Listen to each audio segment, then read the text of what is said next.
Boa noite a todos e a todas. Estamos aqui no projeto Diálogos, né? O projeto Diálogos é uma ideia da, da nossa página Natal Nostálgica, né? Com o objetivo mesmo de trazer para as redes sociais diálogos sobre as possibilidades de se fazer história da cidade de Natal, dispensar a história da cidade de Natal, a partir da educação patrimonial, né? A presença do professor Júlio Herbert, né? Professor de História, e que vai dialogar e conversar com todos nós sobre o seu ofício, sobre o nosso ofício de historiador. O professor aqui já está sintonizando aqui a, a chegada aqui. Seja bem-vindo, professor. E Boa noite. obrigado. Boa noite. Estão me ouvindo aí direitinho? Estamos ouvindo agora. Aqui eu estou ouvindo com um pouco de eco. Não sei se tem um pouco de ecozinho. eco. Talvez vamos mudar aqui o fone de ouvido. A gente tem que ter sempre um plano B para poder ver direitinho. Vamos mudar, porque eu estou com um fone de ouvido sem fio. Aí talvez seja um pouco melhor. Entendeu? Tranquilo. Tranquilo. Mas a nossa ideia, então, é essa, né, gente? É de trazer sempre aqui, nas quintas-feiras, nesse nosso projeto das suas redes, Quinta da História, trazer convidados, né, que possam estar dialogando neste espaço dialogando sobre a história da cidade de Natal, dialogando sobre educação patrimonial.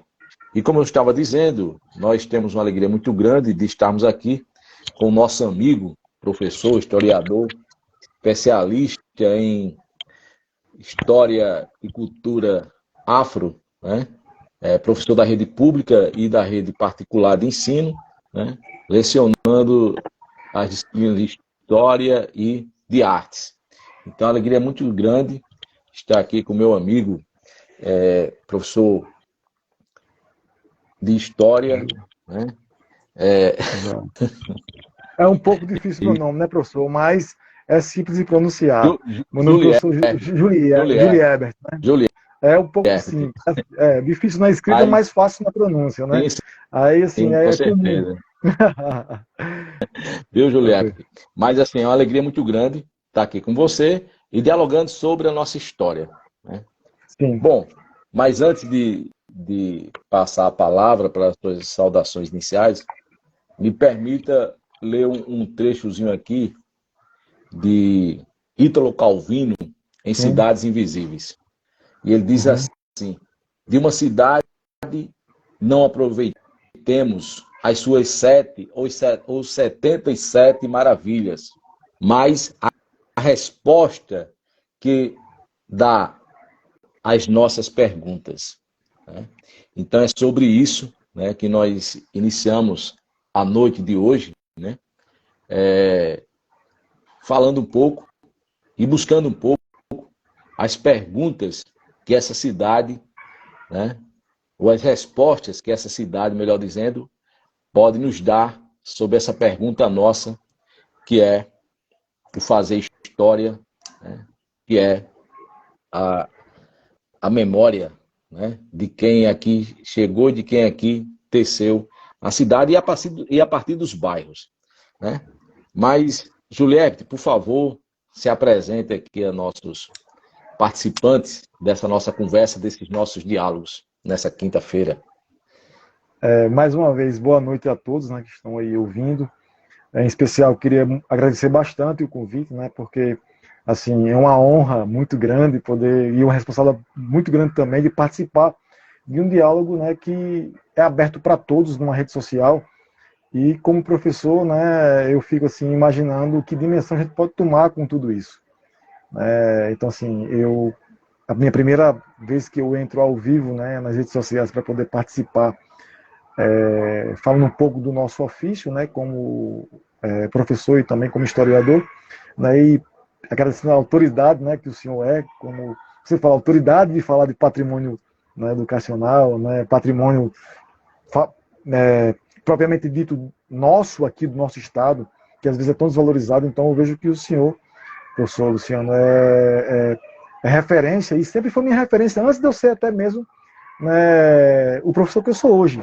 Então hoje eu sou professor porque eu peguei não, peguei muito da sua referência, eu bebi muito dessa fonte sua, né, e aos pouquinhos eles faltando um pouco e acompanhando. Então as redes sociais, elas servem justamente para isso aí, para a gente poder ter essa conexão. E das poucas vezes que a gente se encontrou, acho que umas 2 ou 3 vezes mais ou menos, e se falou mais pelas redes sociais, sempre foi pincelando sobre essa nossa área, né? Então a nossa referência é isso.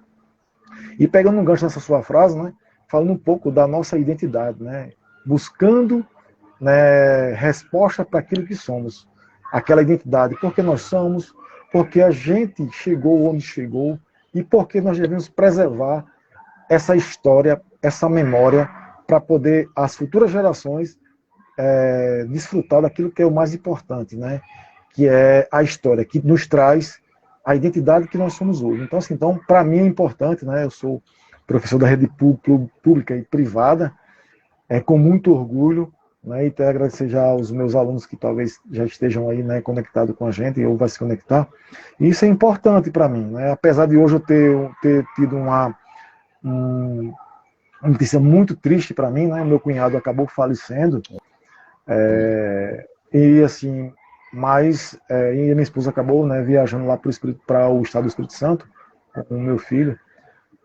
Mas mesmo assim eu estou aqui honrando essa, esse convite, porque a gente tem compromisso com a educação. E ela também é professora, né? Professora de História e pedagoga, isso é o mais importante. Então, assim, ela, vá, meu filho, vá, porque eu estou indo, ela está em viagem ainda, está no translado de Brasília para Espírito Santo ainda. Acabei falando com ela agora há pouco tempo, com meu filho. Mas também, então por isso que eu estou assim, então valorizar, né? Então, isso é importante. Mas eu agradecer a todos que estão aí, que estão para chegar ainda, e também ao senhor, né, professor Luciano Capuchano, que para mim é uma honra poder estar aqui, né, invadindo as casas das pessoas, e também um pouco, né, do senhor aí. Certo? Mas vamos lá ao nosso bate-papo, que é o nosso objetivo, né? Vamos ao nosso bate-papo e receba meu abraço fraterno, meu sentimento para você, para sua esposa e para toda a família, né? E que ele está num bom lugar e lá de cima olhando para todos nós, olhando para vocês. Um abraço fraterno. Eu agradeço. Obrigado.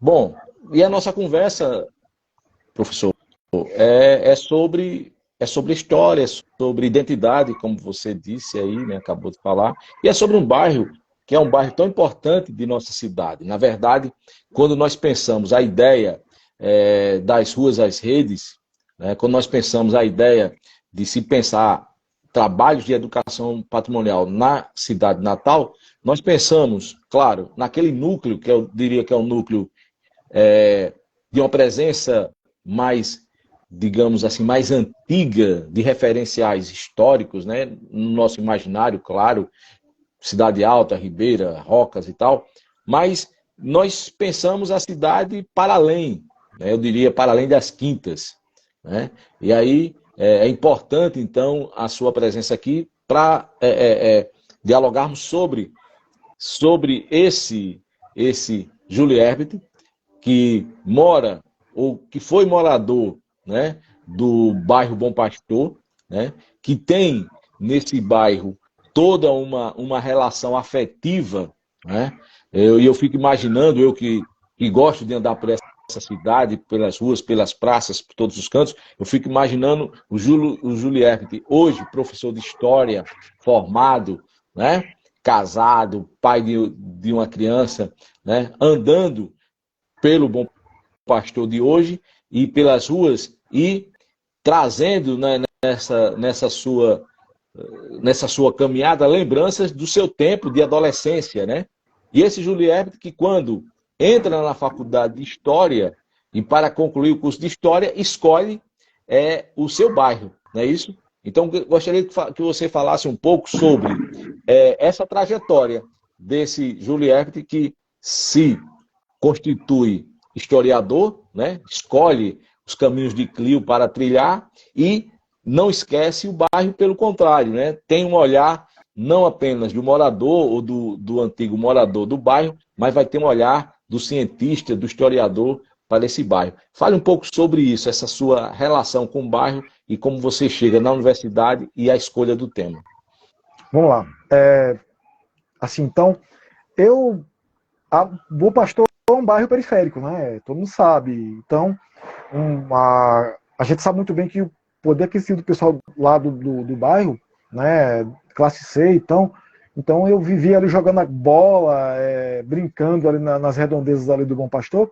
E eu nasci, né? E me criei ali no Bom Pastor, inclusive na mesma casa. Eu nunca me mudei até então. Vivi 34 anos. Foi quando, depois de 34 anos, eu comprei um apartamento em outro bairro, também na Zona Oeste de Natal, aqui no bairro do Planalto, e vim para cá. Mas o meu convívio, minha identidade hoje, por sua totalidade, apesar de hoje eu estar vivendo no Planalto, também trabalho também aqui, mas onde eu vou as pessoas me relacionam ao bairro do Bom Pastor. E isso me intrigava bastante porque não tinha nada de valor em termos de trabalhos acadêmicos, com uma riqueza grande de uma história. Que seria contada. E o que acontece? Eu sempre, desde criança, gostei, né, de datas. Né? Então, o historiador trabalha com datas. Né? Então, a data está sempre guardada na memória. Então, a memória é importante para o historiador. E a minha família, eu sou oriundo eu sou órfão de pai desde os 3 anos de idade, entendeu? Meu pai faleceu. E eu vivia ali jogando. Era violência muito grande ali no bairro do Pastor. Muito problemas com tráfico de drogas, enfim, de muitas pessoas entrando nesse ramo e acabando, né, se perdendo. Apesar da maior parte dos meus colegas de infância, eles não enveredaram por esse lado, porque eu sempre estava lá ali com pessoas que não se envolviam com essas coisas, né? Meu negócio é mais jogar futebol, estudar. E toda a parte da minha família sempre analfabetos. Ninguém concluiu sequer o Fundamental 2, que é o 9º ano atualmente hoje. A minha mãe terminou o 7º ano e foi a que mais chegou longe nesse sentido, né? Então, assim, para se ter uma ideia, eu fui criado pela minha avó e pelos meus tios, né? E assim, então eu falei, poxa, por que não entrar aqui e fazer algo diferente, né? E eu sempre gostei de história, porque era a disciplina que eu mais amava, era história. E quando eu entrei para poder fazer no último período da faculdade, eu não tinha nenhuma margem nenhum leque, nada, nenhuma janela para poder falar sobre algo, alguma coisa. Foi quando eu passei em frente ao casarão do padre Tiago, certo? E eu falei, cara, esse casarão aqui é tão legal, tão joia, o que a gente pode fazer? Aí a luzinha acendeu. Só que para entrar ali era muito difícil, porque tinha muros altos e tal. E eu parei na frente e falei, rapaz, é fácil de poder entrar para poder conversar. Ele disse, rapaz, vá aqui na lateral que tem uma mulher que trabalha para ele lá. Eu fui lá, falei com ela. Ela só vem tal dia. Fui a primeira vez, ele não podia, que ele estava na época com câncer de garganta. Ele estava no hospital, enfim. Eu falei, vou desistir, não quero falar sobre esse negócio, que eu não sei nem como vou começar. E eu falei, cara, eu tenho que falar sobre uma coisa sobre esse bairro. Aí foi quando eu comecei com o meu orientador. Ele disse, rapaz, faça sobre o bairro que você mora. Para mim, o melhor assunto vai ser o seu. Porque é uma coisa, agora tome cuidado, porque você não pode, você tem que se isentar como cientista, como futuro cientista, para fazer um trabalho acadêmico, porque senão você pode ser engolido pelo lado afetivo que você tem com o objeto de trabalho que você vai ter, que vai ser justamente o bairro.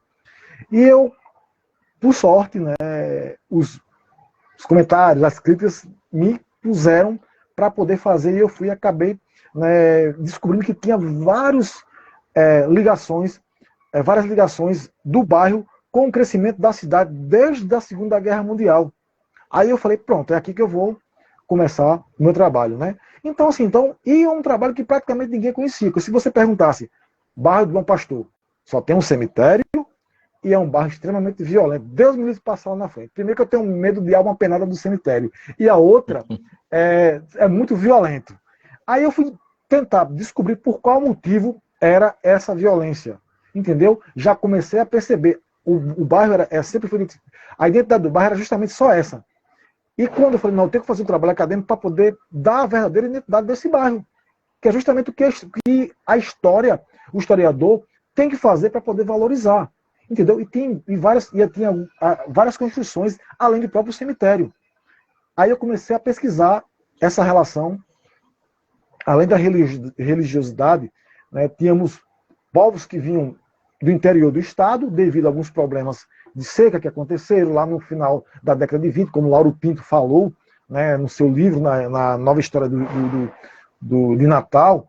Câmara Cascudo também falou do rio, né, das quintas que cortava ali, e até então muitas pessoas, professor, achavam que o Bom Pastor ainda era Quintas, mas o Bom Pastor era uma comunidade, depois foi homologado, depois que inclusive esse ano está fazendo 30 anos agora que ele foi homologado como, no caso foi emancipado como bairro, porque até então era visto como comunidade das Quintas ainda, como bairro das Quintas, e vocês não tinham essa identidade.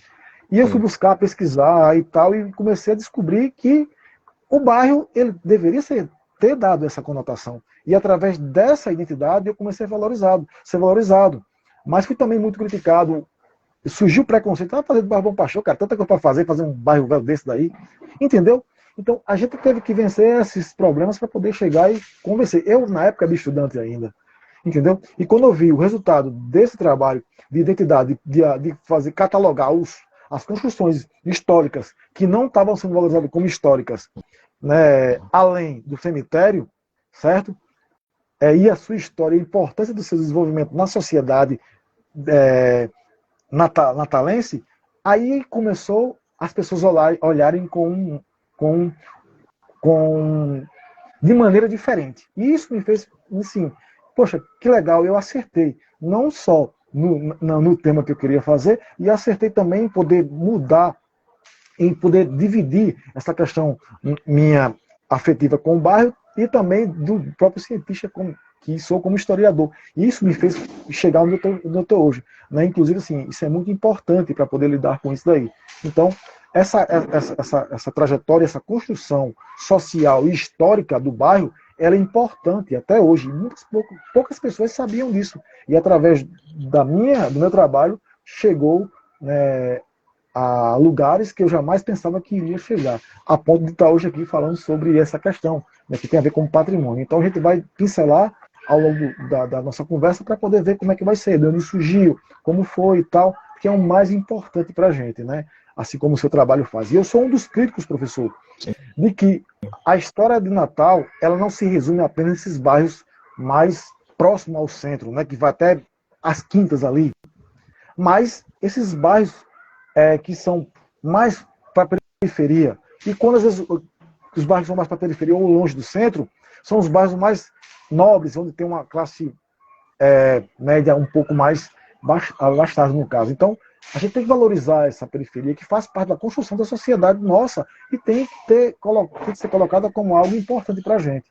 E ser debatido para poder, através desse trabalho, a gente poder montar, né, uma estrutura histórica, social, patrimonial consistente para poder colocar para essa geração que vem a valorização e a preservação de tudo isso. Só podemos fazer isso se a gente, no caso, tiver pessoas engajadas para poder chegar e fazer isso. Então, é importante esse diálogo nosso para poder chegar e fazer isso acontecer. Entendeu? Exatamente. E assim, você falando, Juliette, e eu já aqui conectando algumas questões que tem a ver com a educação patrimonial e tem a ver com a identidade. Você falou da identidade, né, da questão da construção identitária, da questão de você compreender os processos históricos de ocupação, né? O Bom Pastor visto como quintas, mas era uma comunidade que já tinha toda uma identidade própria, que já tinha toda uma feitura, né? E depois se emancipa de forma legal, né? Porque nós sabemos o seguinte, uma questão é a lei que regulariza, que cria o bairro, né? Que cria o bairro Bom Pastor, e a outra é as pessoas que de fato criaram o bairro Bom Pastor, que de fato criaram a comunidade Bom Pastor, antes mesmo que o poder público fosse lá e decretasse, através de um projeto de lei, e regularizasse o bairro, né? Como bairro, aquela comunidade. Mas me diga uma coisa, aí uma coisa que me chama a atenção, né? Você passando de frente ao casarão, então, o casarão já era, no imaginário da comunidade, uma referência. O casarão Ipatiago morou, o Exato. casarão de Ipatiago.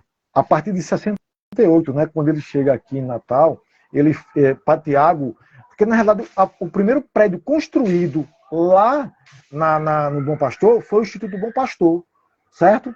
Que justamente deu origem ao nome do bairro, certo? O Instituto Bom Pastor, conta um pouco essa história aí, porque é uma história, para mim, interessante, porque é uma história de acolhimento também, né? E de um programa social, não é isso? Inclusive, o casarão tem a ver com o Instituto Bom Pastor. Vamos lá. Existia o leprosário que ficava lá nas imediações já de Filipe Camarão, depois da Mogovia. Que tudo ali, né? Que antigamente Filipe Camarão era chamado de peixe-boi, devido ao aparecimento desse próprio mamífero lá no Rio Potengi. Ficava um pouco mais acima ali, na divisa com onde hoje é a Estrada da Esperança. E com o atual Bom Pastor, no caso. Né? Então, o Instituto Bom Pastor, o que acontece? A Segunda Guerra Mundial, em meados de 45, ela acaba. Natal foi referência e foi base, né, para os americanos por causa do ponto estratégico geográfico ficar próximo à Europa. Então, se viesse uma invasão, Natal estaria muito exposto. Então, os americanos vieram para cá para poder dar esse suporte. Então, os americanos vieram para cá e começou uma certa situação, né, principalmente daquelas moças que acabaram se encantando com aqueles americanos, né, digamos, com a formosura diferente dos nativos daqui, né, e acabaram engravidando de muitos americanos, certo? E essas mulheres, para aquela época, a mulher solteira grávida era vista como uma mulher, né, promíscua, que não servia para nada a não ser essas mulheres ficarem vivendo da própria prostituição. O que foi que Dom Eugênio Salles, natural de Acari, que até então era arcebispo daqui nosso, a meados da década de 40, para o final da década de 50, ele juntou com algumas mulheres que tinham poder aquisitivo alto aqui em Natal e fizeram um local de acolhimento para essas mães solteiras e seus filhos, para, através dessas mulheres, ressocializar ela e elas não ficassem à margem da sociedade, entendeu? Então, vamos fazer um pouco distante lá do centro da cidade, porque lá no Bom Pastor, para o sistema operacional logístico daquela época era longe. Hoje é perto porque você vai de carro, então mas para aquela época era longe, era tudo difícil e tal, não tinha estrada, então, enfim, era bem, bem difícil essa situação. E o que acontece? O Bom Pastor, eles fazem esse Instituto Bom Pastor. E através da acolhe essas mães solteiras, que depois que aconteceu isso, né, os americanos foram embora, alguns ficaram aqui ainda, mas virou moda e tal, e essas mulheres que tinham poder aquisitivo juntou com o Dom Eugênio Salles e fez esse Instituto Bom Pastor. E através desse prédio, professor, começou a se dar volta, né, ali no bairro, e as pessoas começaram a se amealhar. Só que o Bom Pastor começa a ser lugar de refúgio para aquelas pessoas que vinham do interior. Se ela achou a seca, segundo Lauro Pinto, na década de 20, na década de 30 e na década de 40 aqui no nosso interior. E as pessoas vieram para cá, para a capital, em busca de alguma coisa melhor para a vida delas. A Segunda Guerra Mundial, com os americanos aqui, então vai dar muito dinheiro, então vamos para cá, dinheiro para cá. Só que as pessoas vinham para cá sem estrutura, né, de nada, e acabavam vindo morar na periferia. Bom Pastor foi um desses refúgios, entendeu? Esse tema aqui, só interrompendo um pouquinho, mas porque eu acho muito interessante esse tema que você está trazendo, essa relação da formação do bairro, né, aquela comunidade que cresce com o impacto da Segunda Guerra Mundial, com o impacto da presença norte-americana, com o impacto da construção da base aérea, né, norte-americana em solo brasileiro, que vai dar origem depois à cidade de Parnamirim, né, e aí você traz esse impacto todo, e eu acho interessante isso para a gente pensar, porque você já traz aí um problema social, que é o problema da discriminação com as mulheres, né, que tinham a gravidez indesejada e toda aquela situação moral da época, eram excluídas da família, muitas delas excluídas da própria comunidade, né? E aí você coloca um dado que para mim é um dado interessante, que pega-se uma região distante do centro da cidade, né? para se constituir essa casa de abrigo, né? E você, na sua fala, você lembra que essa região ela está próxima do leprosário, não é isso? Sim, Que é exato. outro equipamento que foi construído tempos antes do casarão de Dom Eugênio Salles, mas também que foi construído em uma época com essa mesma perspectiva de levar o leprosário, levar as pessoas que tinham enfermidade para distante da cidade, né? Eu estou Sim, fazendo só exato. essa relação para a gente pensar sobre isso, porque eu acho que é importante, né, Juliette? A gente pensar sobre a constituição dos lugares, mas pensar também que na cidade, nada se dá de forma tão naturalizada, né? Que existe aí poderes, que existe aí conflitos, que existe aí interesses, e que existe aí uma divisão socioeconômica bem forte, né? Nessa Exato, positivo. Constituição, né? Aí o que acontece? Mas só que não para por aí isso daí. Uhum. Inclusive, isso foi. A Segunda Guerra Mundial termina em 45. Alguns americanos ficaram aqui por alguns tempos e alguns até, né, ficaram definitivos, né? Enfim. Mas quando foi no final de 40, da década de 1940 para início da década de 1950, esse casarão ele é construído e erguido com base em doações de pedaços de terras, né, de grandes poceiros daquela época lá. Inclusive o leprosário também é doado, né? Foi doado também o terreno lá também. E o que acontece? Nesse mesmo período, em torno mais ou menos de uma lacuna de 14 anos, quando se faz, em torno de 10 a 14 anos mais ou menos, quando se constrói o Instituto Bom Pastor, o cemitério do Alecrim ele está super lotado. Precisa-se de fazer um outro cemitério público para Natal. Já não suportava. Para você ver, depois da Segunda Guerra Mundial, Natal cresceu, foi aquele boom, entendeu? E vamos para onde? Para a periferia do Natal. Então vamos fazer o que na periferia do Natal? Então, outro cemitério, no caso lá, foi construído lá, que é o cemitério do Pastor 1. Muita gente não sabe, mas no cemitério tem dois cemitérios. O cemitério 1, que é o velho, o pessoal fala, e o cemitério novo, que foi construído lá em meados de 1985. O primeiro foi em 64, na década de 60, 62, 63 mais ou menos, antes da ditadura militar, para o então prefeito de Jaba Maranhão, certo? Inclusive, algumas pessoas que moram lá, desde essa época, né, tem seu Zuca, que é o pai de Toninho, que eu tive a satisfação de poder entrevistá-lo, né, ele disse que no dia da inauguração, Natal toda a empresa foi lá poder inaugurar lá o cemitério do Bom Pastor, né, que hoje é o velho. E esse cemitério traz, assim como o cemitério do Alecrim, que o senhor é também autoridade em poder dar aula de história também lá, né, que eu sou apaixonado. Lá também tem muitos personagens também que foram enterrados nesse cemitério lá. E para dar uma aula de história também é muito interessante, né? E em 64 começou a de fato a funcionar esse cemitério para poder suprir a necessidade da superlotação do Alecrim. Entendeu? Por que isso? Já o Alecrim foi a mesma situação também. Vou fazer lá longe do centro para não ter nenhum problema de contaminação, desse problema de saúde. O cemitério do Bom Pastor, do mesmo jeito também, longe da cidade. E por incrível que pareça, o Instituto Bom Pastor para o cemitério do Alecrim, para o cemitério do Bom Pastor, é mais ou menos do lado da mesma rua, né, principal, é em torno de 150 metros de um para o outro. É 2 quarteirões no máximo, para você ter uma ideia. Então, praticamente era no mesmo terreno. Entendeu? Então, é justamente isso que se faz. Só que, antes de fazer o cemitério do Bom Pastor, o material que sobrou do Instituto Bom Pastor foi construído o casarão do Padre Tiago, que fica na mesma rua, mais ou menos uns 400 metros. No mesmo raio, né, na mesma rua, entre o cemitério o Instituto Bom Pastor e o casarão do Padre Tiago. Esse casarão, primeiro começou como seminário para os padres que estavam aprendendo, para os seminaristas que estavam querendo ser padre. Começou com esse intuito aí.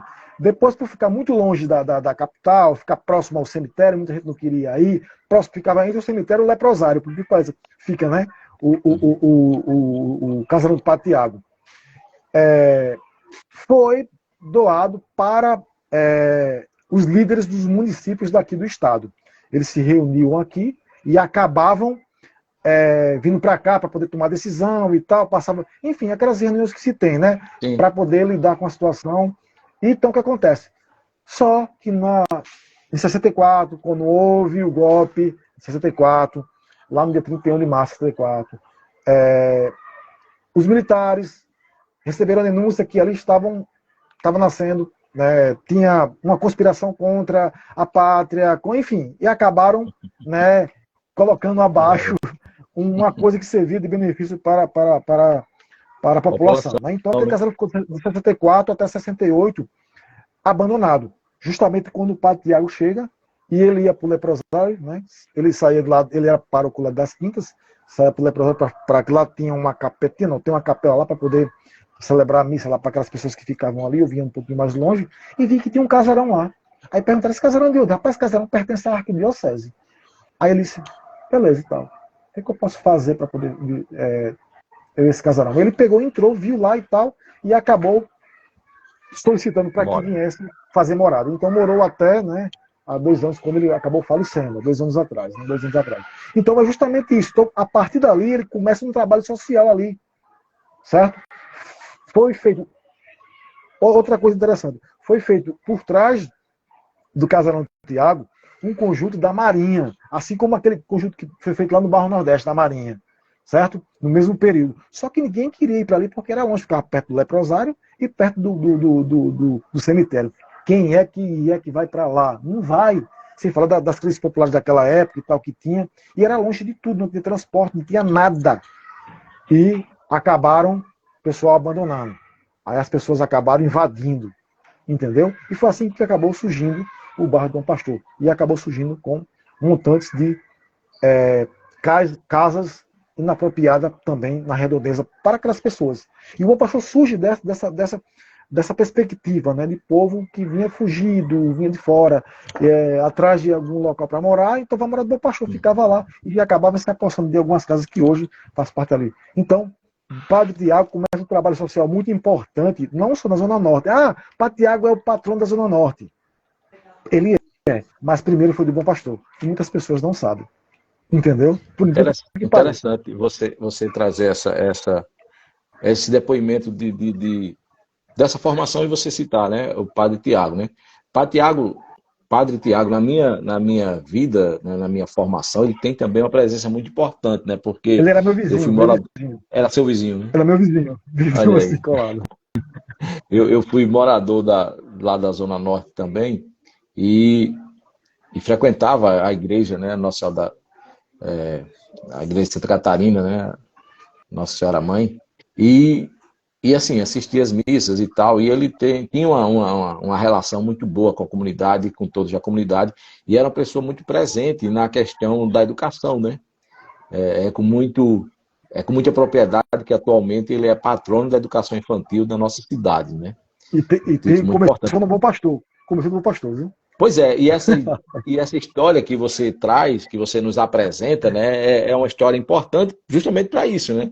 Esse personagem, digamos assim, essa pessoa importante que foi o Padre Tiago para a Zona Norte, ele não foi apenas para a Zona Norte, ele foi para a cidade e tem essa raiz importante no Bom Pastor, né? Então, acho que e é sobre isso que eu acho que é interessante, sabe, Juliette? Eu tenho um sonho, eu disse, e sempre digo isso, eu tenho um sonho que é de fazer circuitos históricos nos bairros, né? Justamente nessa perspectiva aí que você traz para a gente, porque as pessoas do Bom Pastor, elas têm que saber da sua história. Elas têm que saber das dificuldades, elas têm que saber dos entraves, elas têm que saber das lutas, elas têm que saber das conquistas, e elas têm que saber das relações. Esse casarão aqui que inclusive, vamos aproveitar aqui e falar um pouco sobre isso, né? Eu fico imaginando o casarão onde morou o Padre Tiago deveria se transformar num memorial, né? Do Padre Tiago e das suas ações que ele fez para toda Natal, né? E nada melhor do que aquele lugar. Porque eu fico imaginando também final dos anos 60, né? Início dos anos, eu acho que é final dos anos 60 quando ele vai... 68, que ele está aqui já. 68, 68, né? Exato. E aí ele escolhe para morar ali, né? Ali. E ali era uma região ainda de muitas dificuldades, né? Se hoje tem dificuldades, imagine 68, né? E é lá que ele Exato. escolhe para morar, quer dizer, então tem toda uma relação e tem toda uma identidade, né? E vamos, inclusive, falar um pouco sobre isso. O que é que você acha dessa ideia de transformar ali em um memorial? Que Vamos pode ser um lá. memorial que conta a história de Bom Pastor, mas que conta a história desse homem, né? Padre Tiago, que tanto fez pela nossa cidade. Vamos lá. Nós estamos com um problema sério. Quando o Padre Tiago faleceu, para mim foi um tiro assim, foi um tiro no meu coração. Né? Eu não consegui, passei uma semana muito triste, porque pela relação afetiva que eu tenho com o Padre Tiago, né? Muito Sim. grande, foram 34 anos que eu ia lá, tinha acesso e tal. Então, assim, então para mim foi difícil, né? Então eu acompanhava que ele também venceu o câncer e tal. Para mim era uma referência em todo sentido, nesse sentido também, não só como aquela referência religiosa, mas também no sentido também de guardião da memória e da história da cidade de Natal e principalmente do Bom Pastor. Infelizmente, quando ele faleceu, abandonaram tudo. Fecharam tudo lá. Inclusive, o telhado daquela época lá era originário da época da construção lá. Eu constatei isso no meu trabalho. Entendeu? E quando eu passei lá, porque eu tenho familiares que ainda moram lá na casa que eu nasci e me criei, né? Eu digo assim. Eu tenho amigos de infância que moram também lá na rua também, que eu moro também, né? Então por aí vai. A maior parte da minha família também mora também lá. E eu vi que estava todo deteriorado. Eu falei, cara, não acredito que isso está acontecendo. E eu me senti a pior pessoa do mundo, porque as pessoas não guardam sua história. Quando foi agora, no mês passado, o movimento dos sem-tetos, né? Eu não sei qual a sigla, perdão no momento, porque eu acabei não, o MST, o movimento dos sem-teto, invadiu lá, né? Se apropriou lá do terreno e, infelizmente, não teve o cuidado de poder preservar essa história. E assim, eu fiquei muito triste porque Padre Tiago, ele mostrou até a carteira de aviador que ele tinha lá na época. E outra coisa, Padre Tiago, ele é ex-combatente da Segunda Guerra Mundial, ele mostrou a carteirinha dele. Ele era aviador, inclusive a gente tem uma foto do Bom Pastor que ele tirou na época que ele ainda conseguia pilotar aeronave, certo? Então, assim, tudo isso foi, tipo assim, por água abaixo, não tiveram esse problema, não tiveram essa questão de poder preservar essa identidade. E eu sempre falo, um povo sem história é um povo sem identidade. Um povo sem história é um povo fácil de ser manuseado. E quando a gente sabe da nossa história reflita por ela, a gente sabe muito bem que é um povo forte, um povo aguerrido. Infelizmente é mais fácil para, no caso, alguns governantes ou, sei lá, algumas pessoas com interesses impróprios tende a poder deixar de lado essa identidade que o povo tem, que deveria ter, para com a sociedade, para enfraquecer essa questão da cultura do povo. Porque a história, a identidade são raízes. Raízes é que sustenta, é a base que nós temos com tudo isso. E através do diálogo a gente pode chegar em qualquer outra esfera. Então é justamente isso que eu falo. O bairro do Bom Pastor ele é importante para desenvolvimento e acolhimento também de pessoas que vieram também até da Paraíba, vieram de outros estados, que eu sou prova disso, que eu convido pessoas ali que vieram, enfim, de vários locais aqui do estado e também de outros estados também, vizinhos nossos aqui. Então é justamente isso que eu falo.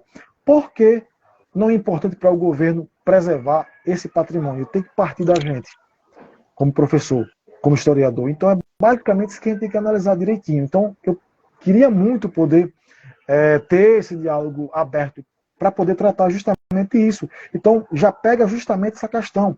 Nós temos outra coisa também interessante, que é uma construção que fica ainda ali, que é o Curtumim J. Mota, que alguns historiadores, inclusive o professor Sérgio, que foi meu professor na faculdade, Sim. ele é de Ceramini, ele falou que aquele prédio ali, ele serviu no século XVII, na década de 1630, 630 mais ou menos, como base para os holandeses quando chegaram aqui, né, invadiram, para poder chegar e seguir para Macaíba. E muita gente não sabe disso. E o próprio Curtumim J. Mota, ele hoje está abandonado também. Então eu vejo que algumas coisas estão sendo abandonadas, jogadas fora da nossa história, que poderia ser proveniente. Geograficamente, Natal, professor, Natal é o bairro mais central da Zona Oeste. Sabe por quê? Sim. Porque ele faz divisa com bairro Nordeste, Quintas, de Sepe Rosado, bairro de Nazaré, Cidade da Esperança, Felipe Camarão. Esses são os 6 bairros que ele faz divisa, certo? Além de ter uma parte para a margem do rio Potengi, para os manguezais ali, certo? Só não faz divisa com Planalto, com Cidade Nova, certo? E Nova Cidade, só com 3 bairros. Mas os demais bairros ele faz divisa. Então é um bairro muito estratégico em termos de geograficamente, logisticamente falando. E muitas pessoas acabam não valorizando. Por quê? Ficou com fama de bairro perigoso. Mas qual foi esse perigo de identidade que colocou? Foi na época dos anos 80, quando Naldinho do Mereto juntou com aquele trio Ternura, se informou também, que foi depois um quarteto para os mais antigos, né, que era Naldinho do Mereto. Mereto é uma comunidade do Bom Pastor, que fica logo ali por trás do casarão. Né? Mereto, segundo o padre Tiago, deu-se origem por causa da palavra meretriz, para a mulher do mundo. Tinha muita casa de prostituição ali. Então, aí deu esse nome aí. Naldinho cresceu lá, entendeu? Nasceu e cresceu lá. E Naldinho no Mereto acabou, no caso, dando essa fama para o próprio bairro. Mas é interessante. E outra coisa, muitas pessoas acabavam matando as pessoas e desovando ali por trás do cemitério do Pastor, onde tinha uma mata virgem chamada Cambuim, que inclusive dá o nome, né, para quem mora lá no bairro do Bom Pastor, que é cambuiense, devido à mata cambuim, que é aquela mata que é no caso uma fruta cítricazinha, ácida, né, oriunda, né, dos tempos dos povos originários que usavam muito para poder se alimentar. Entendeu? Então, a cambuiense é quem mora no bairro do Bom Pastor, e muita gente não sabe disso. Entendeu? Aí a gente percebe, vai o quê? Bairro violento. Então a gente tem que colocar isso. Se você perguntar para muitas pessoas do bairro do Bom Pastor, muitas pessoas não vão saber o que é isso. E a mata do Cambuim, ela acabou sendo, por trás dos 2 cemitérios, né, acabou sendo devastada por favelas que entraram lá. Pessoas de comunidades não tiveram cuidado para poder fazer isso. O poder público não pôde dar uma moradia digna. Depois, acho que está com uns 2 anos que tiraram o pessoal de lá para poder relocar em locais, né, apropriados de moradia. Mas acabou devastando essa parte da mata do Cambuim, que era muito conhecida, que antigamente era muito temido porque muitos assaltantes assaltavam e acabavam, né, sequestrando as pessoas e colocavam, principalmente taxista ali por trás. E ficou com essa fama. Entendeu?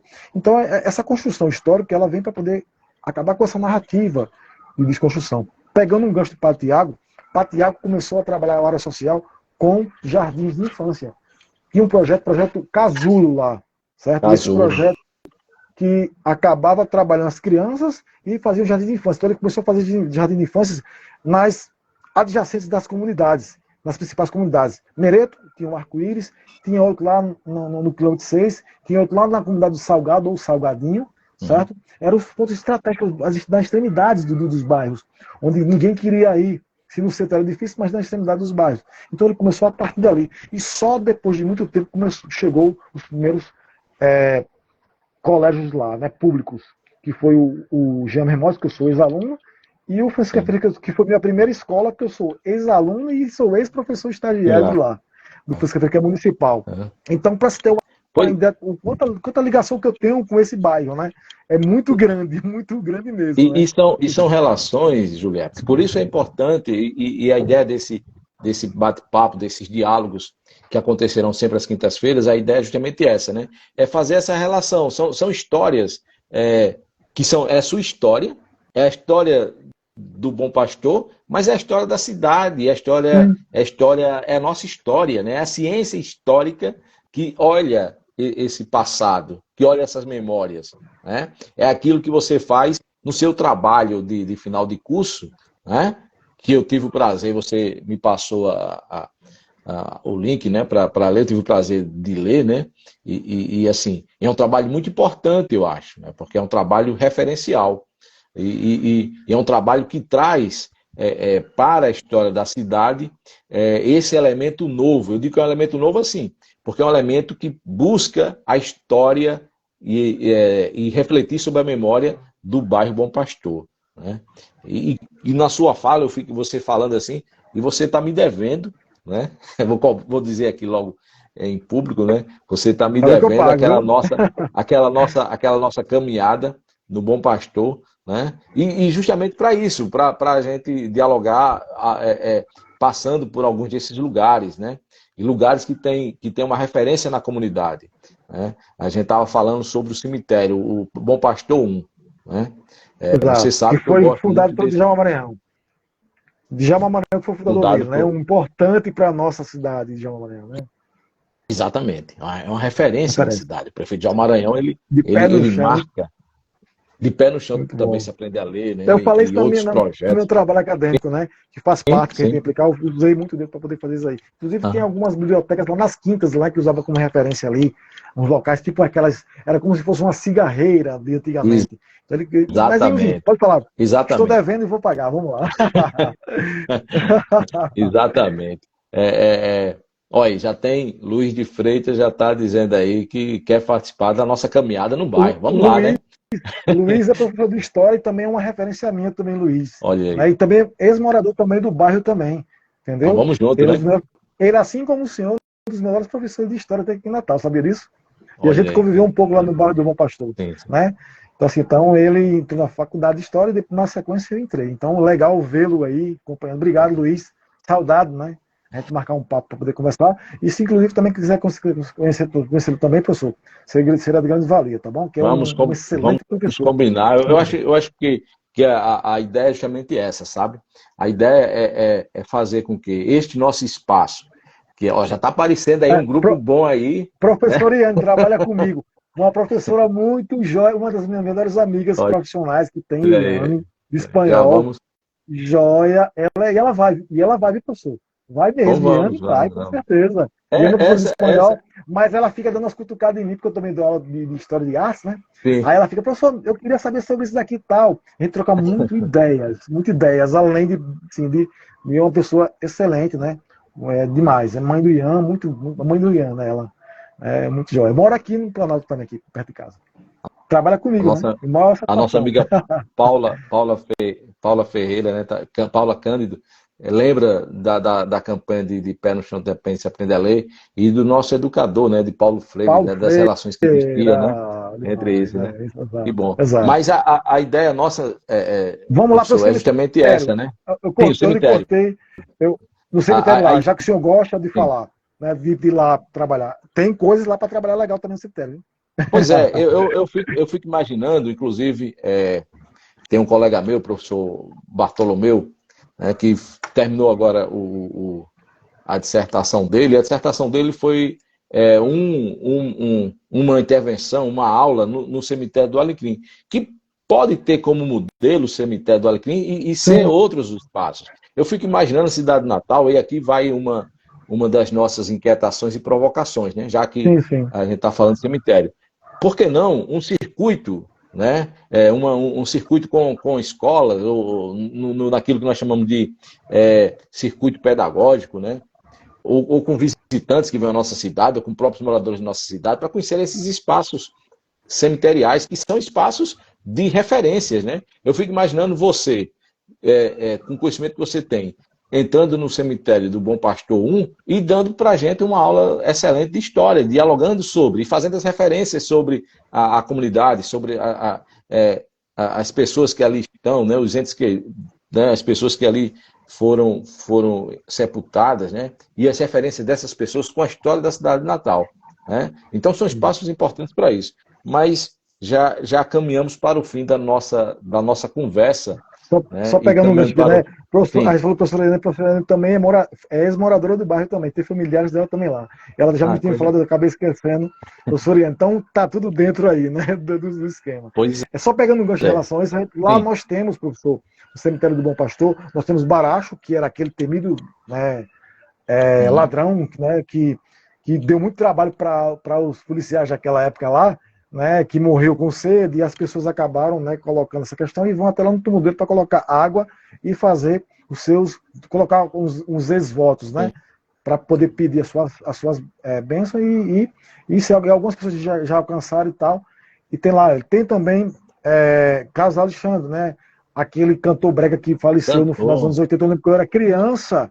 Eu tinha 8 anos, mais ou menos, no início de 89, em janeiro para fevereiro, mais ou menos. Quando ele faleceu, ali não passava ninguém no Bom Pastor.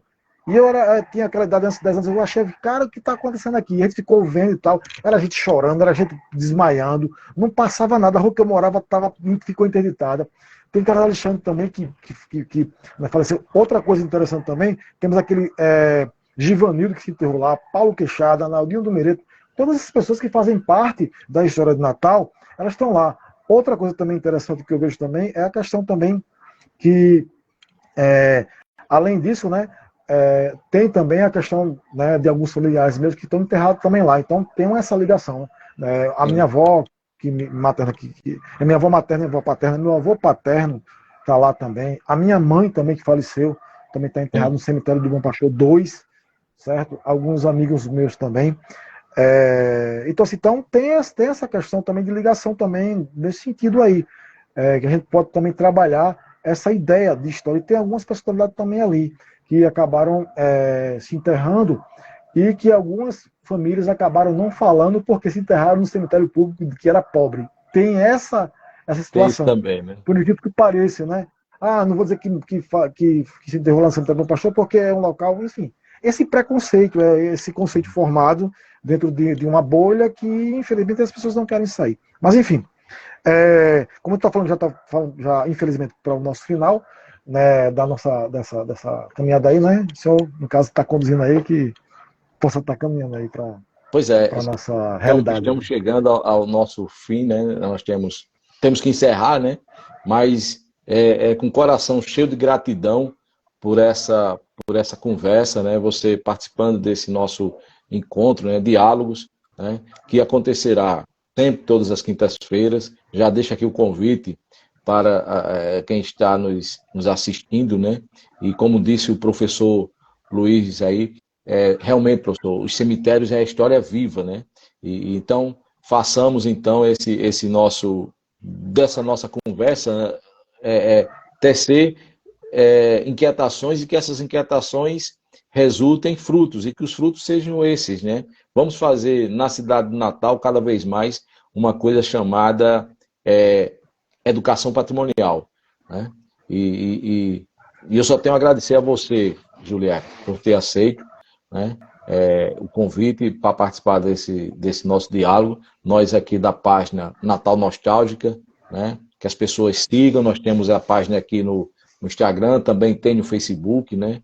É uma página que busca pensar a história da cidade e trazer algumas informações sobre a história da cidade. Minha referência.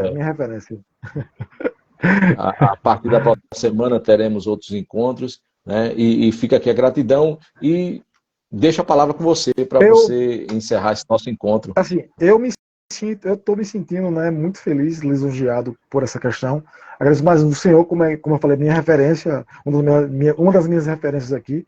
E assim, eu queria assim saber que a gente, como professor de história, a história tem que ser falada e passada, né?